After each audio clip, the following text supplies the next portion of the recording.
Today we made this beautiful tatami mat.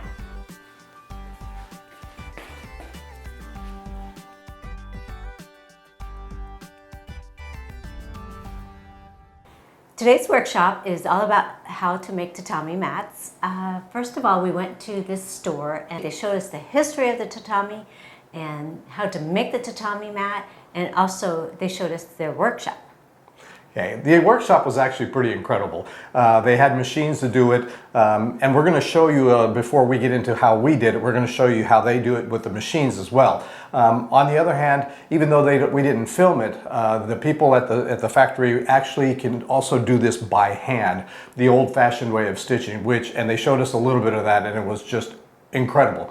But anyhow, we're going to show you what they do with the machines first, just to give you a brief idea of how tatami mats are made today, and then we're going to show you how we made tatami mats. And if you enjoy our video, please like, comment, or subscribe. And with that, cue music. The cover is made from this rush grass called igusa. Traditional tatamis contain packed rice straw. The newer mats are made with foams and are 2/3 lighter. The rush grass covers are pinned down, then held in place. A machine is used to stitch the cover to the base.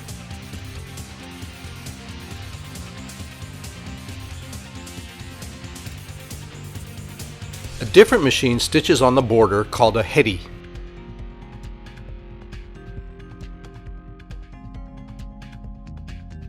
And lastly, the bottom of the hedi is stitched on. Now it's our turn. We begin by attaching the cover onto the base, but we use the staple gun instead of stitching.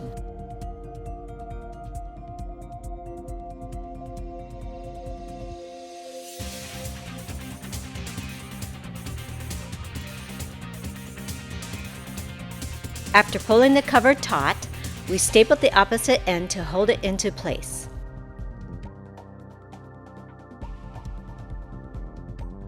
I had to pound in some of the staples. We then trimmed off excess grass blades.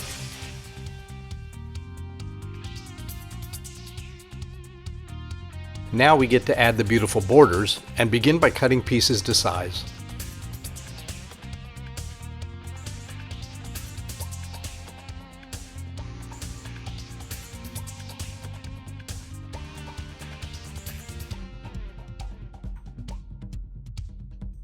We line the border up along with a thin strip of poster board to help the border maintain a crisp, clean shape.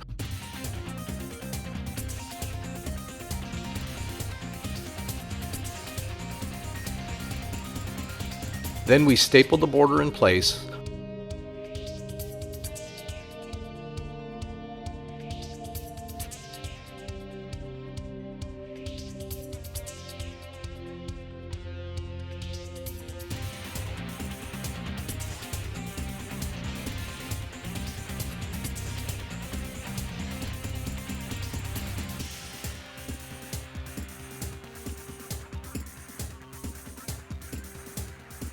Folded both the border and poster board over the edge.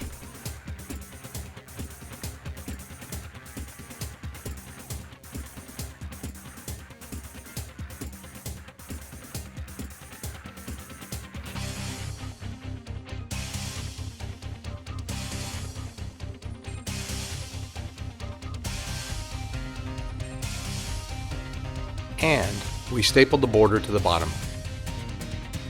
We made hospital corners with the excess border and stapled it to the bottom as well.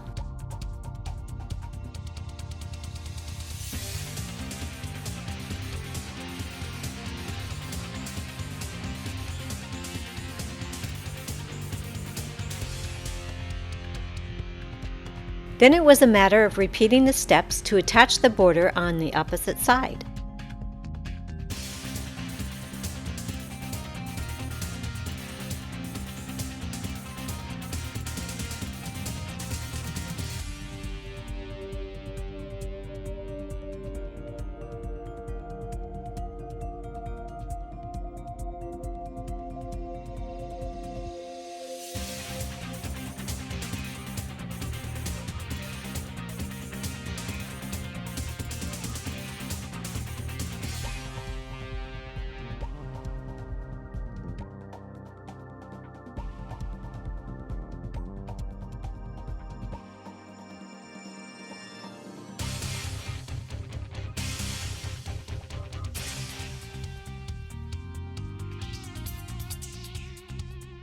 For the final step, we attached a non-slip sheet of rubber on the bottom.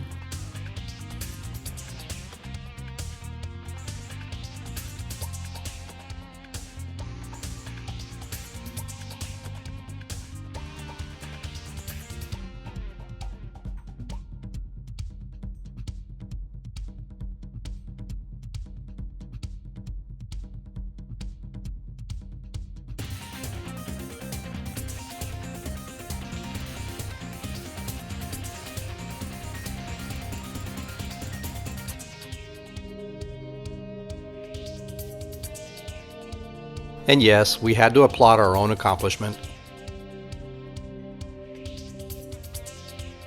And here is the final result. We could not stop smiling because of how much fun we had. We plan to duplicate this process to make a full-size tatami for our home someday. We hope you enjoyed this week's video. Next week we're going to make something a little bit unique. It's a Japanese-inspired home decor using live edge wood slabs.